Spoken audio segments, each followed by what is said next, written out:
Assalamualaikum warahmatullahi wabarakatuh. Perkenalkan, nama saya Anantia Yunda Putri dari Prodi Akuntansi semester 1. Di sini saya akan menjelaskan tentang hukum persaingan usaha. Kira-kira apa saja pembahasannya? Mari kita ke videonya. Hukum persaingan usaha terdiri dari kata hukum dan persaingan usaha. Bila dikehendaki, persaingan usaha dapat dipecah lagi menjadi kata persaingan dan usaha. Hukum merupakan pengatur dan petunjuk dalam kehidupan bermasyarakat, sehingga hukum selalu sesuai dengan situasi dan kondisi masyarakat itu sendiri. Menurut Bors, hukum ialah keseluruhan peraturan bagi kelakuan atau perbuatan manusia di dalam masyarakat yang pelaksanaannya dapat dilaksanakan dan bertujuan mendapatkan tata atau keadilan. Wouters dan Van Apeldoorn beranggapan bahwa untuk memberikan suatu definisi yang tepat tentang hukum adalah tidak mungkin. Hukum mengatur hubungan di dalam masyarakat antara orang dengan orang atau antara anggota masyarakat yang lain. Bentuk hubungan dapat lebih terinci lagi dari bermacam-macam bentuk seperti perkawinan, tempat kediaman, perjanjian-perjanjian, dan lain sebagainya. Persaingan merupakan suatu perjuangan yang dilakukan oleh seseorang atau kelompok orang tertentu agar memperoleh kemenangan, memperlihatkan keunggulan masing-masing yang dilakukan oleh perseorangan pada bidang perdagangan, produksi, maupun persenjataan. Usaha dalam kehidupan sehari-hari dapat diartikan sebagai upaya manusia untuk melakukan suatu guna mencapai tujuan tertentu.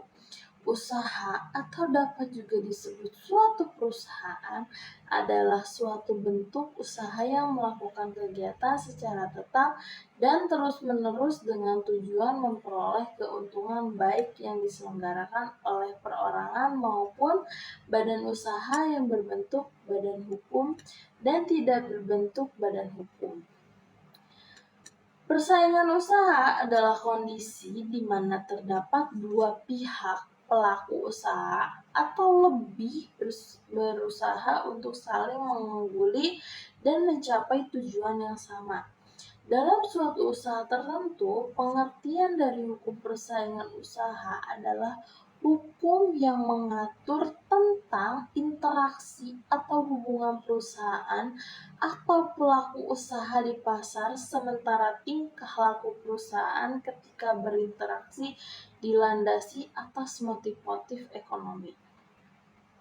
Pengertian persaingan usaha secara yuridis selalu dikaitkan dengan persaingan dalam ekonomi yang berbasis pada pasar, di mana pelaku usaha baik perusahaan maupun penjual secara bebas berupaya untuk mendapatkan konsumen guna mencapai tujuan usaha perusahaan tertentu yang didirikannya. Masalah persaingan usaha sesungguhnya adalah merupakan urusan antara pelaku dunia usaha di mana negara tidak ikut campur. Namun demikian, mengingat bahwa dalam dunia usaha perlu diciptakan level playing field yang sama antar pelaku usaha, maka pada akhirnya negara sangat diperlukan untuk ikut campur. Keterlibatan negara di bidang hukum termasuk masalah yang bersifat perdata dilakukan sepanjang ada pihak yang lemah yang perlu dilindungi agar terhindar dari tindakan eksploitasi oleh pihak yang kuat. Di Amerika Serikat, hukum persaingan dikenal dengan sebutan antitrust law. Di Jepang dikenal dengan sebutan anti-monopoly law. Sedangkan di Australia dikenal dengan sebutan Restrictive Trade Practice Law.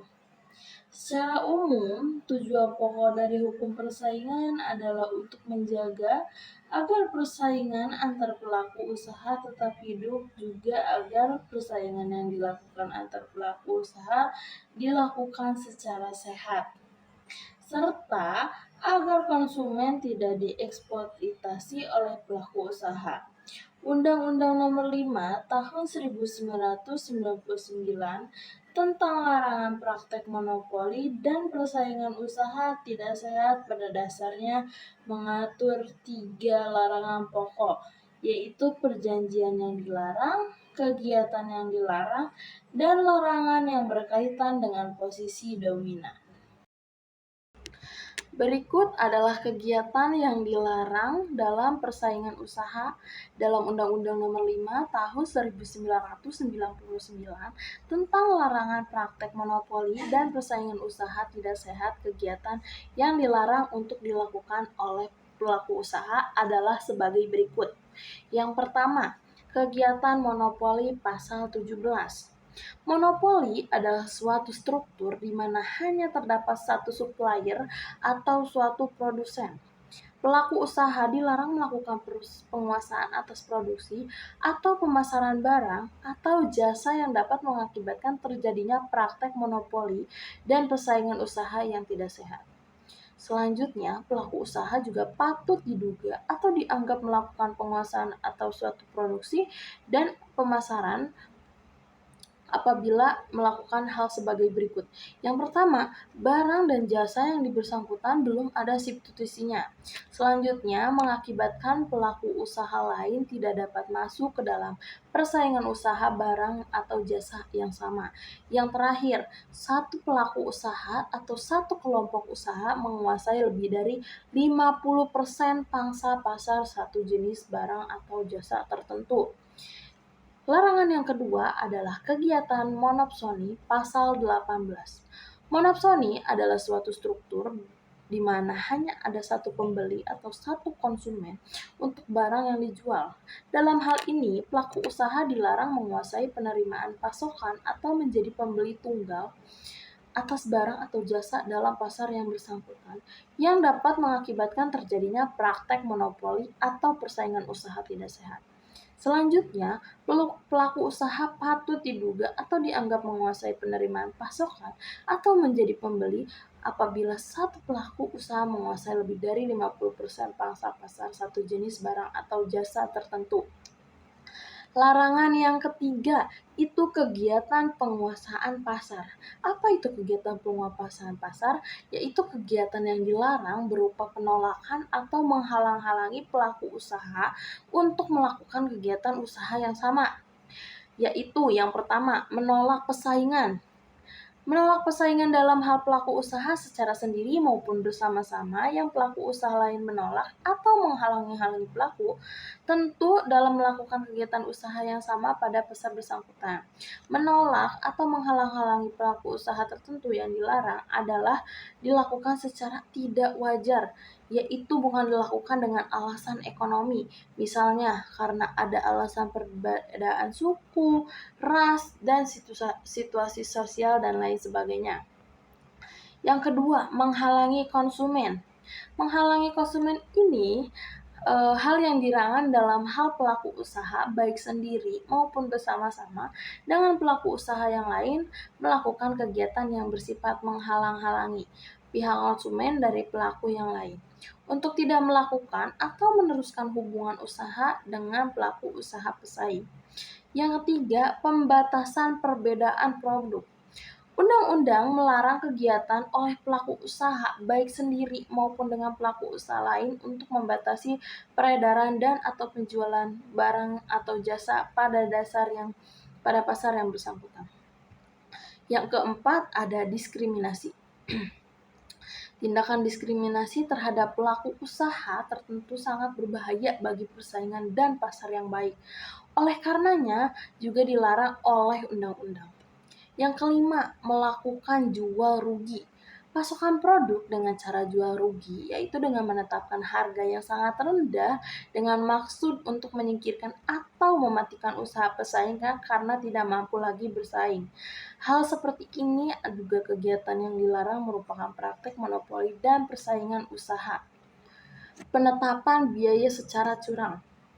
Pelaku usaha dilarang melakukan kecurangan dalam menetapkan biaya produksi dan biaya lainnya yang merupakan komponen harga produk. Nah, untuk kegiatan yang dilarang yang keempat, yaitu kegiatan persekongkolan. Persekongkolan yaitu suatu konspirasi usaha untuk membentuk kerjasama dagang di antara pelaku usaha dengan maksud untuk menguasai pasar yang bersangkutan bagi kepentingan pelaku usaha yang bersekongkol tersebut. Jenis-jenis persekongkolan yang dilarang oleh undang-undang yang dianggap mengakibatkan persaingan usaha tidak sehat adalah sebagai berikut. Yang pertama, persekongkolan untuk mengatur pemendang tender. Undang-undang melarang setiap persekongkolan oleh pelaku usaha dengan pihak lain dengan tujuan untuk mengatur atau menentukan pemenang atau tender. Yang kedua, persekongkolan untuk memperoleh rahasia perusahaan. Undang-undang juga melarang tindakan bersekongkol antara seorang pelaku usaha dengan pihak lain mendapatkan informasi tentang kegiatan usaha pesaingnya yang akan diklasifikasikan sebagai rahasia perusahaan. Yang kelima, persekongkolan untuk menghambat pasokan produk. Setiap persekongkolan oleh pelaku usaha dengan pihak lain yang dibuat dengan tujuan untuk menghambat produksinya atau pemasaran suatu produk dari pelaku usaha pesaingnya dengan harapan agar produk yang dipasok atau ditawarkannya tersebut menjadi kurang baik dari segi kualitasnya, dari segi jumlahnya, maupun dari segi ketetapan waktu yang dipersyaratkan adalah dilarang oleh undang-undang. Selanjutnya, penegakan hukum untuk persaingan usaha, yaitu sanksi yang dapat dijatuhkan kepada pelaku usaha yang melanggar ketentuan dapat berupa sanksi administratif dan atau sanksi pidana. Dalam Undang-Undang Larangan Praktek Monopoli dan Persaingan Usaha Nomor 5 Tahun 1999 dibentuk suatu komisi yang bernama Komisi Pengawas Persaingan Usaha Tidak Sehat atau bisa disingkat sebagai KPPU yang sangat diharapkan agar dapat menegakkan hukum secara lebih baik. Kewenangan dari komisi ini sebatas memberikan sanksi-sanksi administrasi. Tindakan administratif yang dapat dilakukan oleh KPPU terhadap pelaku usaha dinyatakan bersalah berupa yang pertama, penetapan pembatalan perjanjian. Yang kedua, perintah kepada pelaku usaha menghentikan integrasi vertikal, yaitu antara lain dilaksanakan dengan pembatalan perjanjian pengalihan sebagian perusahaan kepada pelaku usaha lain atau perusahaan bentuk rangkaian produksinya. Yang ketiga, perintah kepada pelaku usaha untuk menghentikan kegiatan yang terbukti menimbulkan praktek monopoli atau menyebabkan persaingan usaha tidak sehat yang merugikan masyarakat. Yang keempat, perintah pelaku usaha yang menghentikan penyalahgunaan posisi dominan. Yang kelima, penetapan pembatalan atas penggabungan atau pelaburan badan usaha dan pengembalian alih saham. Yang keenam, penetapan pembayaran ganti rugi. Yang ketujuh, pengenaan denda serendah-rendahnya itu 1 miliar rupiah dan setinggi-tingginya 25 miliar. Undang-undang anti monopoli selain mengatur sanksi administratif juga mengatur sanksi pidana. Namun demikian pejabat penegak hukum untuk menerapkan sanksi pidana tersebut tetap pejabat penegak hukum umum yaitu kepolisian untuk penyidik, kejaksaan untuk penuntut, dan hakim untuk mengadilinya. Jadi, KPPU tidak mempunyai kewenangan dalam bidang hukum pidana. Sungguh pun, apa yang dilakukannya dapat merupakan bukti permulaan yang cukup bagi suatu proses penyidikan perkara pidana. Dalam Undang-Undang Anti Monopoli terdapat dua macam sanksi pidana, yaitu sanksi pidana pokok dan sanksi pidana timbuhan. Dalam hal ini, pidana pokok terdiri atas pidana denda atau pidana kurangan pengganti denda. Ancaman pidana denda serendah-rendahnya 25 miliar rupiah dan setinggi-tingginya 100 miliar rupiah. Atau pidana kurungnya pengganti denda selama-lamanya 6 bulan, yakni yang diancam terhadap tintangan sebagai berikut. Yang pertama, membuat perjanjian oligopoli.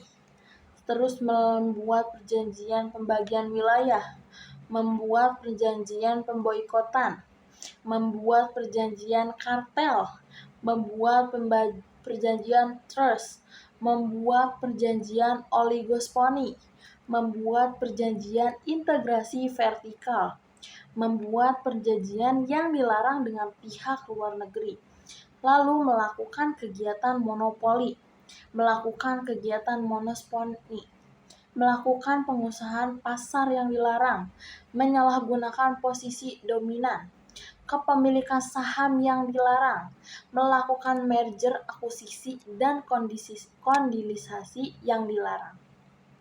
Ancaman pidana dengan serendah-rendahnya 5 miliar rupiah dan setinggi-tingginya 25 rupiah atau pidana kurungan pengganti denda selama-lamanya 5 bulan, yakni yang diancam terhadap tindakan yang melanggar hukum anti monopoli sebagai berikut. Yang pertama, penetapan harga yang dilarang. Kedua, perjanjian tertutup yang dilarang. Ketiga, melakukan jual rugi yang dilarang. Keempat, melakukan kecurangan dalam menetapkan komponen harga barang. Yang kelima, persekongkolan yang dilarang. Keenam, menyalahgunakan posisi dominan. Ancaman pidana denda serendah-rendahnya 1 miliar rupiah dan setinggi-tingginya 5 miliar rupiah. Atau pidana kurungan pengganti denda selama-lamanya 3 bulan, yakni diancam terhadap tindakan pertama, tidak mau menyerahkan alat bukti dalam penyelidikan atau pemeriksaan. Yang kedua, menolak diperiksa untuk suatu proses penyelidikan atau pemeriksaan. Yang ketiga, menolak memberikan informasi yang diperlukan dalam pemeriksaan atau penyelidikan. Yang keempat, menghambat proses penyelidikan atau pemeriksaan. Sedangkan yang tergolong dalam sanksi-sanksi pidana tambahan adalah 1. Pencabutan izin usaha. Yang kedua, dilarangnya pelaku usaha yang telah terbukti melakukan pelanggaran terhadap Undang-Undang Anti Monopoli untuk menduduki jabatan direksi atau komisaris sekurang-kurangnya 2 tahun dan selama-lamanya 5 tahun. Yang ketiga, tindakan penghentian terhadap kegiatan atau tindakan tertentu yang menyebabkan timbulnya kerugian kepada pihak lain. Sekian penjelasan dari saya, semoga ada manfaatnya untuk kita semuanya. Amin ya robbal alamin. Terima kasih. Assalamualaikum warahmatullahi wabarakatuh.